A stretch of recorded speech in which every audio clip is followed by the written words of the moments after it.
Yes, yes, people.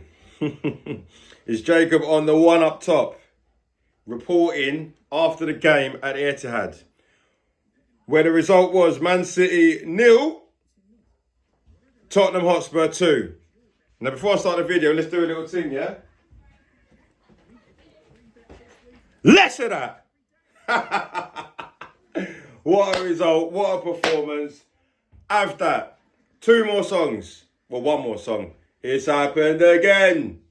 It's happened again. Pep Guardiola. It's happened again. I was talking to one of my friends this morning and I said to him, I just got a funny feeling we're going to get a result today. And I just, it was pretty much based off of how we played against PSG. Burnley was a bit, it was a decent performance. You weren't, outrageous. I just had a feeling. Now, when I said by result, I was like, might nick a win, probably get a draw. That could have easily been 3 or 4-0, So, if I'm gonna analyse the game, first and foremost, I always respect the opposition. I said to a few of my friends, when Tottenham were playing Wolves. I'm not Tottenham, Man City were playing Wolves. And they beat Wolves 4-0. I was like, I watched that game and I thought, Man City looked good. Don't get it twisted. Haaland got his goals. Reinders looked brilliant.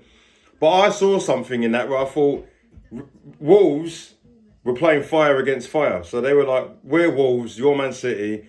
Let's just do a thing. Right? And that's the reason why they got slapped 4-0. So I looked at it and thought, no disrespect to Wolves, we've got better players than you. We've got a manager that's used to doing that. And, we did pretty well against PSG. So I'm thinking if we apply ourselves that way, brilliant. And they can't stuck. Pep's got questions again. Obviously, he always has the traditional Spurs loss. So that's the reason why, you can't disregard them too tough because they've won leagues and still lost home and away to Tottenham, for instance, regardless of what we're doing.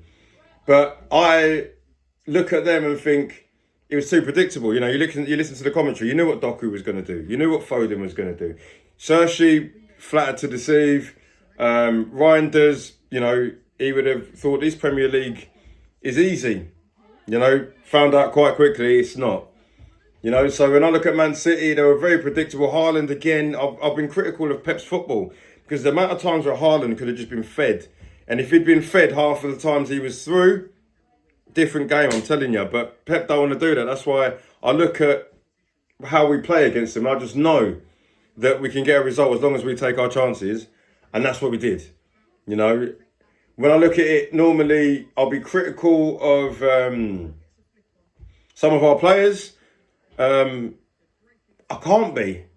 Richarlison didn't score today, but his hold-up play was brilliant. He's pretty much knocked Solanke off his perch. Mohamed Kudus again, going forward as well as going back. I just love the guy. The way I play football, I'm obviously not as fit as him. I'm obviously older than him and all that. But if I could wake up in the morning and have that fitness of a football player and be 20 years younger, that's how I'd play my football. Mohamed Kudus, just make sure you're going forward, but you've got your responsibilities coming back. Everybody to a man was at least a 7 out of 10. Paulinho got his goal, but even before that, he was brilliant. Man of the match, rightly so, was Pep Sarr. People have been ringing me saying, why you got Pep Sarr in your team? Man of the match today, so I got 6 points, boys, yeah? That's the reason. He's a brilliant player. He's another one that epitomises how I want to play football. I'm not saying how I want to play football is the best way, but that's the way I want it. So that's why I was gassed today. Back four, Mickey van der Ven's probably going to get home and pull out his ass keys and pull out his car keys, and Haaland's going to fall out of there.